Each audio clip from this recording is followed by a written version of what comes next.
Breaking news చూస్తున్నాం. Modi Jinping భేటీలో కీలక పరిణామం చోటు చేసుకుంది. భారత్ చైనా మధ్య మంచి వ్యాపార సంబంధాలే కాకుండా ఒకవైపుగా ఫ్రెండ్లీ రిలేషన్షిప్ కూడా స్టార్ట్ అయింది. ఎవరిని చూసైతే పాకిస్తాన్ ఎగిసిపడిందో, ఎవరిని చూసైతే పాకిస్తాన్ మిడిసిమిడిసిగా ప్రవర్తించిందో, ఎవరిని చూసైతే పాకిస్తాన్ రెచ్చిపోయిందో, ఇప్పుడు ఆ దేశమే భారత్ దగ్గరికి వచ్చి షేక్ హ్యాండ్ ఇచ్చి వెళ్తోంది.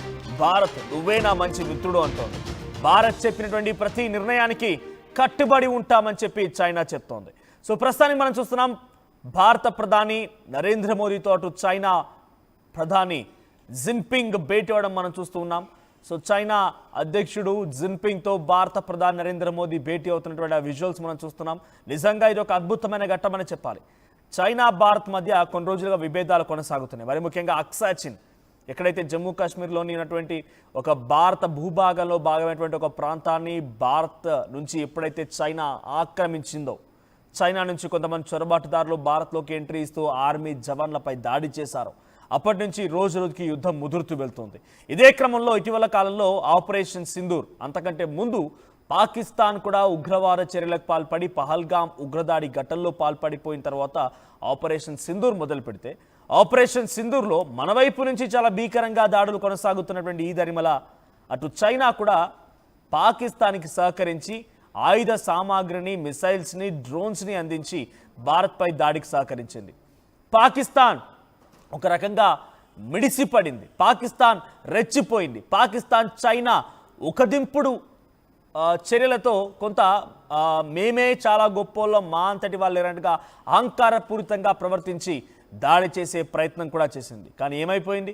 ఆ చైనా వస్తువులు ఇలా అయితే ఉంటాయో, చైనా రాకెట్లు, China missiles, China fighter jets మొత్తం కూడా అది సెకండ్ హ్యాండ్ అరేక్ మాల్లా ఉండిపోయి హిమాచల్ ప్రదేశ్, హర్యానా లాంటి ప్రాంతాల్లో పడిపోతే మన భారతీయులు వాటితో రాకెట్ ఆటలు ఆడుకున్నారు. మోసుకెళ్ళి వాటితో వివిధ ఐరన్ మెట్లు కదా, సో వివిధ వస్తువులు కూడా తయారు చేయించుకున్నట్టుగా కొన్ని మీమ్స్లో, కొన్ని సోషల్ మీడియాలో ప్రచారం జరుగుతోంది.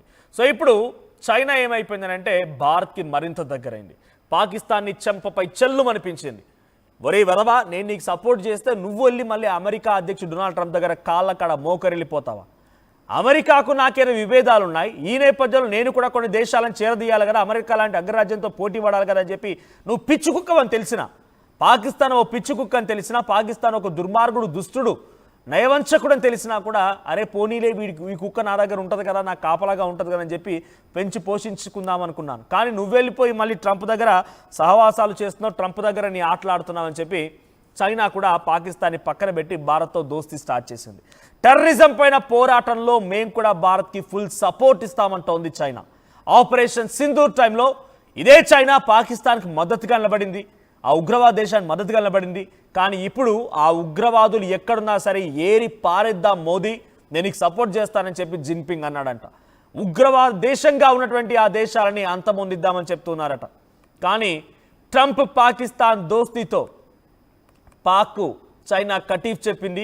అయితే ఇప్పుడు కూడా మనం పూర్తిగా సంపూర్ణంగా చైనాని అంత ఈజీగా నమ్మడానికి లేదు, చైనాని కళ్ళు మూసుకొని మనం నమ్మడానికి లేదు, చైనాని ఎట్టి పరిస్థితుల్లో మనం పూర్తిగా విశ్వసించడానికి కూడా లేదు, విశ్వాసంగా ఉండడానికి కూడా వీల్లేదు. ఎందుకంటే గతంలో అనేక రకంగా జరిగాయి, ఈ రకంగా చేతులు కలుపుకున్నారు, మాట్లాడుకున్నారు, అనేక సందర్భాలుగా జరిగాయి. కానీ అయినప్పటికీ ఉగ్రవాద దేశానికి వాళ్ళు దోస్తీ చేసి ఉగ్రవాద దేశానికి మిసైల్స్, డ్రోన్స్ ఇవన్నీ పంపించి భారత్పై కుట్రలు చేసి ఇప్పుడు మళ్ళీ భారత్ ఒకంత ఆ యుద్ధంలో అద్భుతమైన ప్రదర్శన కనబరిచింది. కాబట్టి డొనాల్డ్ ట్రంప్ లాంటి వాళ్ళు హెచ్చరించిన డొనాల్డ్ ట్రంప్ కూడా వెనక్కి తగ్గకుండా, వెన్ను చూపించకుండా యుద్ధం చేస్తున్నాం. కాబట్టి చైనా కూడా ఆశ్చర్యానికి గురైపోయి ఇప్పుడు భారత్ ఏం చెప్తే అదే, భారత్కి నా సెల్యూట్, భారత్ ఏం చెప్తే నేను అది చేస్తా అన్నట్టుగా ఆయన సిద్ధమైపోయారు. ఇప్పుడు జిన్పింగ్ చెప్తున్న మాటలవే, ట్రంప్ మనం ఇద్దరం మోదీతో కలిసి, మోదీ మనం ఎలాగైనా సరే ఉగ్రవాద దేశాన్ని అంతమొందించడానికి మీతో పాటు నేను కూడా సపోర్ట్గా ఉంటాననేటువంటి మాటల్ని ఆయన చెప్పుకొచ్చారట. ఒకసారి ఆపరేషన్ సింధూర్కి బిఫోర్, ఆపరేషన్ సింధూర్ తర్వాత భారత పరిస్థితి ఏంటి అని మనం పరిగణలోకి తీసుకుంటే, ప్రతి ఒక్కడు ఏ దేశస్తులైనా, అది ట్రంప్ అయినా ఇంకెవడైనా కౌన్ కిస్కా గొట్టంగాడైనా కూడా ప్రతి ఒక్కడు భారత్ని నిందించిన వాడే, ప్రతి ఒక్కడు భారతీయులని ఒక రకంగా చిన్న చూపుతో చూసిన వాడే. మనం గర్వంగా ఉన్నాం, ఎవరిని ఏ తప్పు చేయకుండా ఉన్నాం, మనం చాలా సౌమ్యులుగా స్నేహభావంతో అందరితో ఒకే రకమైనటువంటి డిస్టెన్స్ మెయింటైన్ చేస్తూ ఉన్నాం. కానీ ఆ దుర్మార్గులు, నీచులు ఎవడు పడితే వాడు ఇష్టం వచ్చినట్టుగా చిన్న చూపుగా చూడడం, చిన్న చూపుగా మాట్లాడడానికి పరిణామాలు కూడా ఉన్నాయి. కానీ ఒక్కసారి పాకిస్తాన్ పహల్గామ్ ఉగ్రదాడి ఘటన చేసిన తర్వాత భారత్ పంజా విసిరిందిక. భారత్ పంజా విసిరి చార్చి కొడితే పాకిస్తాన్కి చుక్కలు చూపిస్తే పాకిస్తాన్ దెబ్బకు కళ్ళు మూసుకుంది. పాకిస్తాన్ ఒక రకంగా చెప్పాలంటే అల్లాడిపోయింది. ఏం చేయాలో తోచలేదు. టర్కీ సపోర్ట్ చేసింది, చైనా సపోర్ట్ చేసింది, ఇండైరెక్ట్గా అమెరికా కూడా సహకారం అందించింది పాకిస్తాన్కి. మీరెవ్వరిని సహాయ సహకారం అందించినా I'm very confident about my India. నేను నా ఇండియా పట్ల చాలా విశ్వాసంగా ఉన్నాను, నా ఆర్మీ పట్ల చాలా విశ్వాసంగా ఉన్నాను. I'm proud to be Indian కనుక నేను ఈ విశ్వాసంతో ఉన్నాను అని చెప్పి ప్రతి భారతీయుడు ఆలోచించి తన స్థైర్యమే ఈరోజు పాకిస్తాన్ని కుప్పకూల్చేసింది. టర్కీ డ్రోన్లని కుప్పకూల్చేసాం, చైనా ఇచ్చినటువంటి మిసైల్స్ని కుప్పకూల్చేసాం, పాకిస్తాన్కి ముచ్చమటలు పట్టించాం.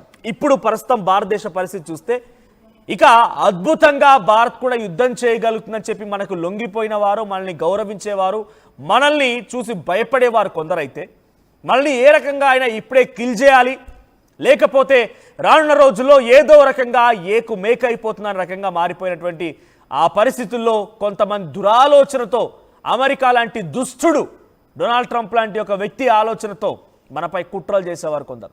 చైనా లాంటి దేశాలు, బ్రెజిల్ లాంటి దేశాలు, రష్యా లాంటి దేశాలు, ఇంకా సౌత్ ఆఫ్రికా లాంటి దేశాలు, ఈజిప్ట్ లాంటి దేశాలు, ఇంకా ఈ బ్రిక్స్లో ఉన్నటువంటి అనేక దేశాలన్నీ కూడా ఒక్కొక్కటిగా భారత్ వైపు నిలబడ్డాయి. మీకు చెప్తాను ఒకసారి బ్రిక్స్ దేశాలకు సంబంధించి కూడా.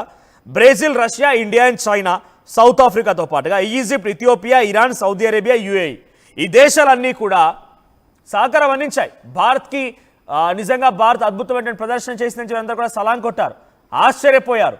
ఇప్పుడు భారత్ ఏం చెప్తే అంతే అన్నట్టుగా ఒక రకంగా మనతో పాటుగా దోస్తీకి సిద్ధమైపోయారు. కానీ డొనాల్డ్ ట్రంప్ మాత్రం ఎప్పటికైనా భారత్తో నాకు ఇబ్బందే, వాళ్ళు యుద్ధాన్ని ఇలా చేయగలుగుతున్నారంటే రేపటి రోజు నిజంగా వాళ్ళ స్థైర్యం, ధైర్యం, తెగింపు ఇవన్నీ కలగలిపితే వాళ్ళు మోటివేట్ అయిపోయి యూనిటీగా ఉంటే నాకు ఇక ఇబ్బంది అనుకున్నాడేమో. కానీ రష్యా ఉక్రెయిన్ యుద్ధంతో సంబంధమైనటువంటి భారత్ పైన టారిఫ్లు పెంచేశాడు.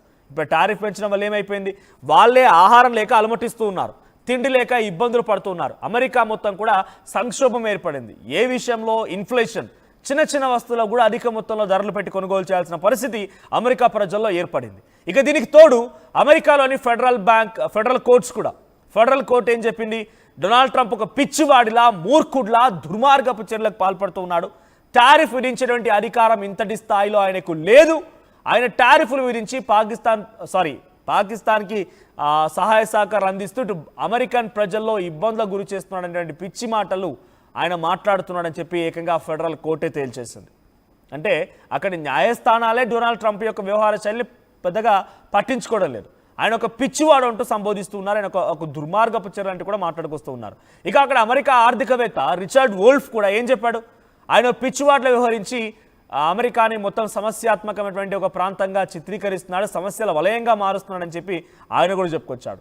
ఏకంగా భారత్ను ఏనుగుతో, అమెరికాని ఎలకపిల్లతో పోల్చాడు రిచర్డ్ వోల్ఫ్.